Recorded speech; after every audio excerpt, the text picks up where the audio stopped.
I've been going on some pretty long rides lately, and my bike is just past 4,300 miles. And out in West Texas, it's pretty dusty and dirty, so it's time now to do some chain maintenance. Before I get started, I'd like to say a few things about a couple of establishments and a couple of products. Number one, if you're using kerosene and it's the summertime and you're in the South, the only place I could find it was Lowe's Home Improvement. Nobody else had it. They only carry it during the winter. So thanks to Lowe's for having a jug of kerosene so I can clean my chain. Also, thanks to O'Reilly Auto Parts for having a friendly website that will tell you exactly what is in stock in their stores. AutoZone doesn't do that. So I got this 80W90 gear oil for lubing the chain after I clean it. And then finally, I got this cheap rear stand from Harbor Freight. It works great once you have it put together. However, when you're putting it together, the hardware they give you is crap. The screws have a Phillips head indentation on them, and it's not near deep enough, so your screwdriver cannot get in there and hold it still while you turn the lock nuts. You've got to resort to some redneck engineering and get a pair of vice grips and hold the outside of the head of the screw while you use a ratchet to turn the lock nut. Number one, make sure your engine is turned off, there is no key in the ignition, and the bike is in neutral. Then put a little bit of kerosene inside of a squirt bottle. I use this one. It's usually made for ketchup or mustard, but squirts the kerosene in just the right amount. Squirt it all over the chain. Use a brush.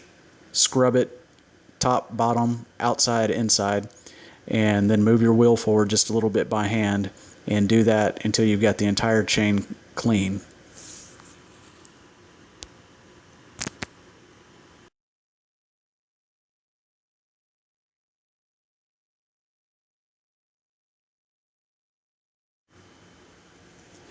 Now take a rag and wipe off the excess grime and kerosene that's still on the chain.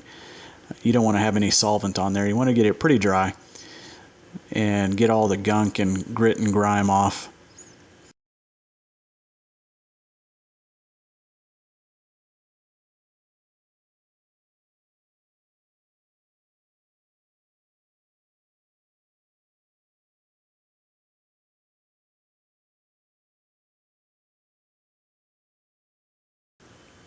I let the chain air dry for a little bit just to kind of get the solvent fumes off of it.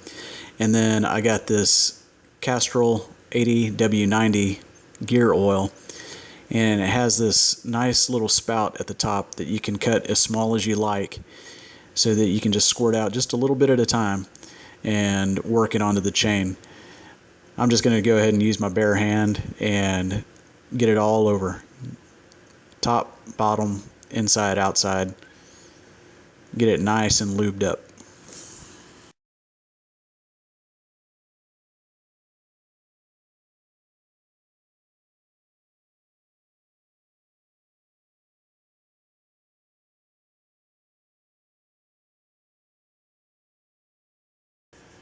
Once you've got it oiled up all the way around, take a rag and wipe off any excess. You don't need to just be slinging oil as soon as you start riding.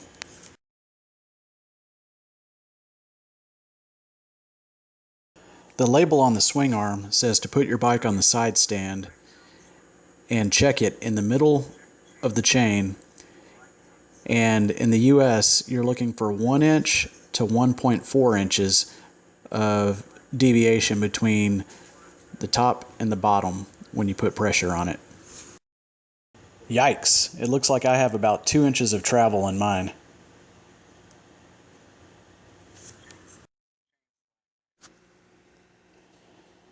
Take off this rubber cap on the left-hand side and then straighten and pull out the cotter pin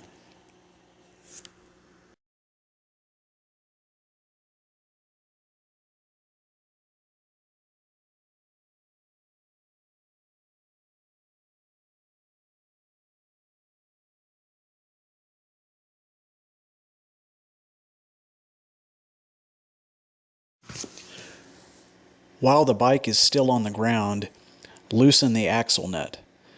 That way you don't try to do it up on the stand and make it fall over. Lift it back up on the stand and then check the hash marks on the swing arm against the hash mark on this plate. You're going to want to move the axle back the same distance on each side. Use a 12mm wrench to loosen the nut that's against the swing arm. Then use the wrench to loosen the adjustment bolt, which will push the axle backwards.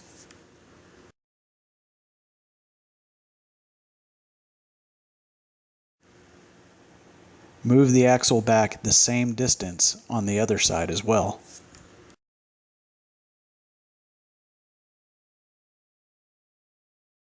Before the adjustment, the hash mark on the plate was about halfway between the second and third hash marks on the swing arm. After I moved it back, the hash mark on the plate was touching the inside of the third hash mark on the swing arm on both sides. And this seemed to give me about an inch of distance between top and bottom. Use a second wrench to hold the adjustment bolt steady while you tighten down the nut that touches the swing arm.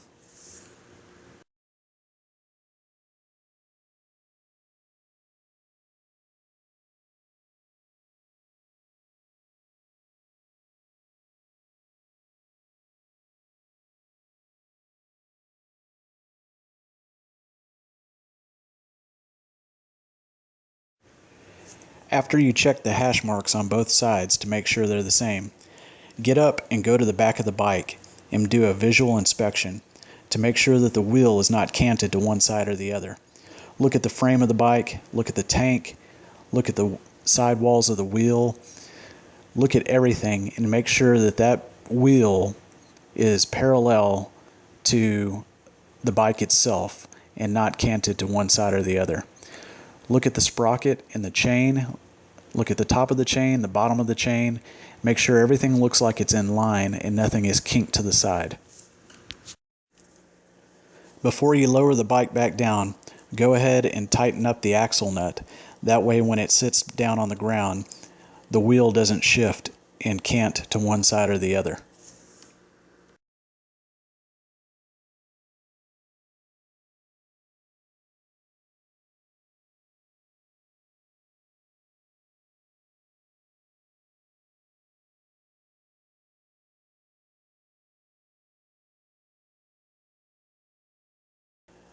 Lower the bike back down to the ground and then check each side to make sure that the hash mark hasn't moved and that the wheel is still straight.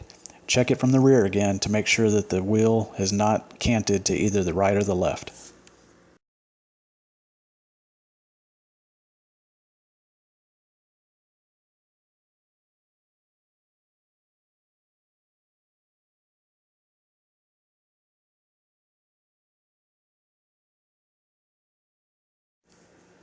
If the wheel is still exactly where you want it, go ahead and do your final torque on the axle nut and put in a brand new safety pin and put your rubber cap back on, and the job is done.